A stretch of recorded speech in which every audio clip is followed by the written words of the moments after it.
JDU की पूर्व राष्ट्रीय अध्यक्ष आरसीपी सिंह की मुश्किलें बढ़ गई है। पार्टी के प्रदेश अध्यक्ष उमेश कुशवाहा ने आरसीपी सिंह को शो कॉज नोटिस भेजा है। ये नोटिस नालंदा के जेडीयू प्रखंड अध्यक्ष के आरोप पर भेजा है। पार्टी ने आरसीपी सिंह पर जेडीयू में रहते अकूत संपत्ति जुटाने का आरोप लगाया है। आरसीपी सिंह पर साल 2013 से 2022 तक अकूत संपत्ति अर्जित करने का आरोप है। इसमें नालंदा जिले के 2 प्रखंडों में खरीदी गई 40 बीघा जमीन भी शामिल है। हालांकि चुनावी हलफनामा में इन संपत्तियों का जिक्र नहीं किया गया था। जेडीयू ने यहां तक आरोप लगाया कि आरसीपी सिंह ने अपनी पत्नी के नाम में हेरफेर कर जमीन खरीदी है। वहीं इस मामले पर जेडीयू संसदीय बोर्ड के अध्यक्ष उपेंद्र कुशवाहा ने बड़ा बयान दिया है। उन्होंने कहा कि जो शिकायतें आ रही है वो काफी गंभीर है।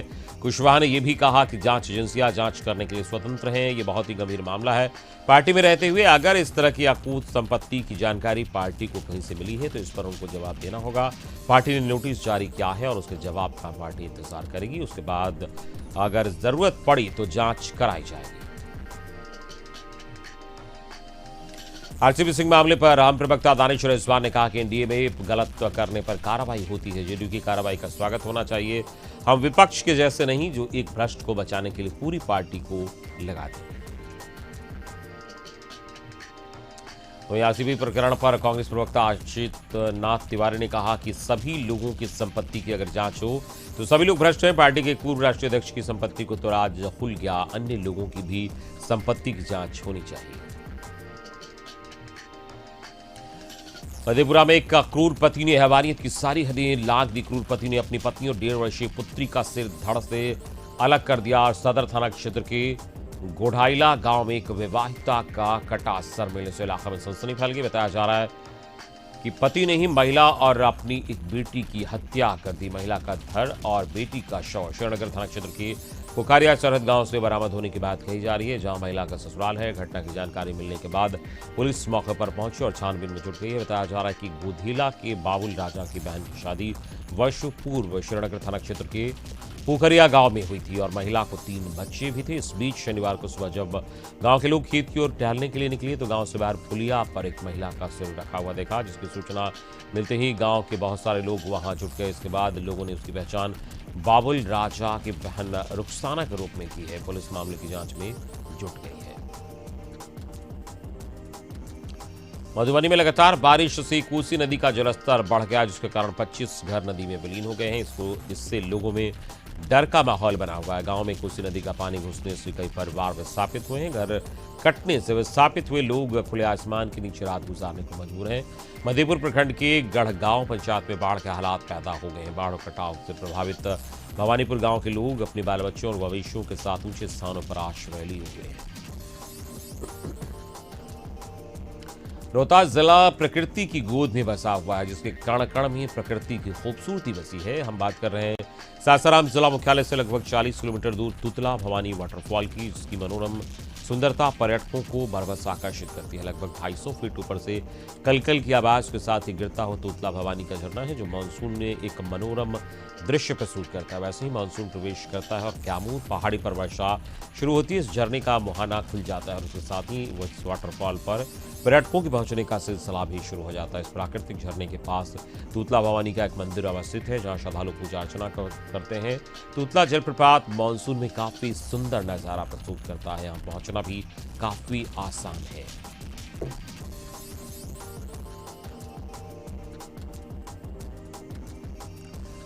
जब कहीं सरकारी स्कूल की बात आती है तो आपके जेहन में खंडहरनुमा टूटा फूटा जर्जर सा विद्यालय की छवि सामने आती होगी, लेकिन रोहतास जिले में एक ऐसा सरकारी स्कूल है जिसे देखकर आपकी सोच बदल जाएगी। रोहतास के सुदूरवर्ती तिलौथू प्रखंड स्थित उच्चतर माध्यमिक विद्यालय इसका उदाहरण है। इसका व्यापक और सुंदर कैंपस बस लोगों को अपनी ओर आकर्षित करता है। कतारबद्ध सुंदर सुंदर पेड़ और क्यारियों में लगी फुलवारी इस विद्यालय को विशेष बनाते हैं। सबसे बड़ी बात है कि सन 1932 में स्थापित यह विद्यालय अब 90 साल का जीवन पूरा कर चुका है, लेकिन आज भी इसकी किलानुमा भवन ने इसकी विशेषता की गाथा कहती हैं।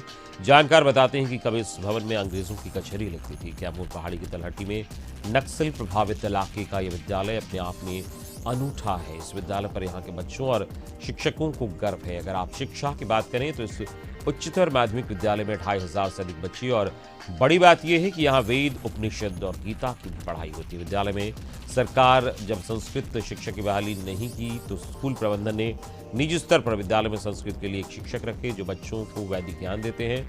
लाइब्रेरी से लेकर प्रयोगशाला तक यहाँ मौजूद है। धनबाद में सीबीआई की विशेष अदालत जज उत्तम आनंद मर्डर केस में आज दोषियों की सजा का ऐलान होगा। इससे पहले इसी 28 जुलाई को केस के दोनों आरोपियों को दोषी करार दिया गया था। सीबीआई की विशेष अदालत के जज रजनीकांत पाठक ने ऑटो रिक्शा चालक लखन वर्मा और उसके सहायक राहुल वर्मा को दोषी ठहराया था। आरोपियों के खिलाफ धारा 302, धारा 201 और धारा 34 के तहत आरोप तय किए गए थे। इस मामले में सीबीआई की विशेष अदालत ने सीसीटीवी कैमरे से मिले वीडियो को अहम सबूत माना था। सीबीआई के अतिरिक्त लोक अभियोजक अमित जिंदल ने कहा कि अदालत ने पाया कि दोनों आरोपी नशे में नहीं थे। जिंदल ने कहा कि अदालत ने यह भी फैसला सुनाया कि जानबूझकर की गई हत्या का मामला है।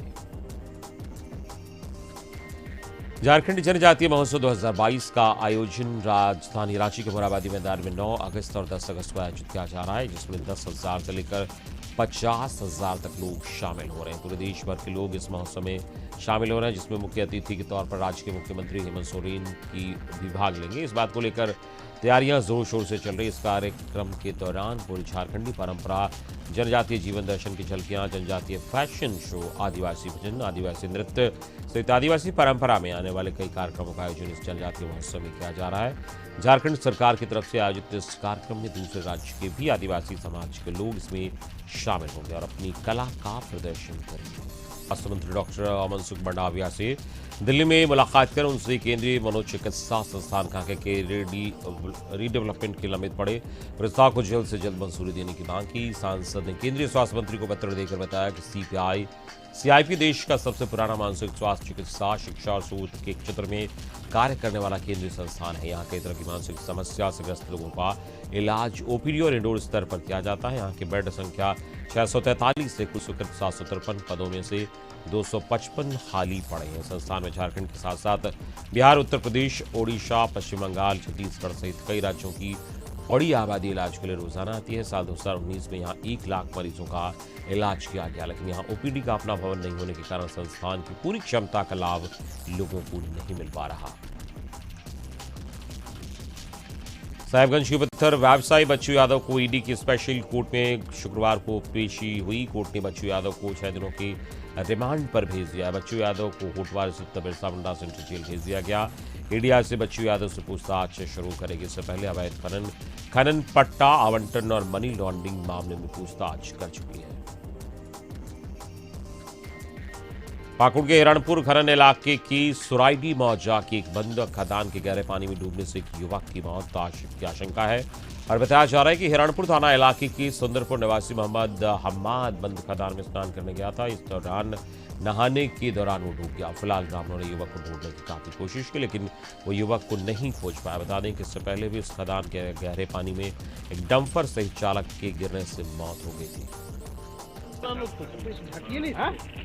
रामगढ़ जिले के बतरातू थाना इलाके में रेलवे फाटक के पास एक शख्स का शव रेल पटरी के पास मिला है। बताया जा रहा है कि मृतक का मजदूरी का काम करता था और वो ये पतरातू में रहते मजदूरी का काम करता था। जिस हालत में रेल पटरी पर शव मिला है उससे अंदाजा लगाया जा रहा है कि किसी ने उसकी हत्या कर लाश को पटरी के किनारे फेंक दिया है। साहिबगंज में संजीवियर स्कूल के मैदान में मशीन से घास काट रहा एक मजदूर गंभीर रूप से घायल हो गया है। बताया जा रहा है कि मजदूर स्कूल की घास काटने की मशीन से घास काट रहा था। इस दौरान मशीन में लगा ब्लेड टूटकर छटक गया, जो मजदूर के जबड़े में जा फंसा और इस घटना में मजदूर घायल हो गया और घायल मजदूर को इलाज के लिए अस्पताल में भर्ती कराया गया। बताया जा रहा है कि घायल शख्स जगदीश चौधरी रोज की तरह अपने घर से संजीवियर स्कूल गया। वहां घास काटने वाले मशीन से स्कूल मैदान में घास काट रहा था। उस दौरान मशीन का ब्लेड खुलकर छिटक गया और मशीन का ब्लेड जगदीश चौधरी के मुंह के जबड़ा में जा लगा।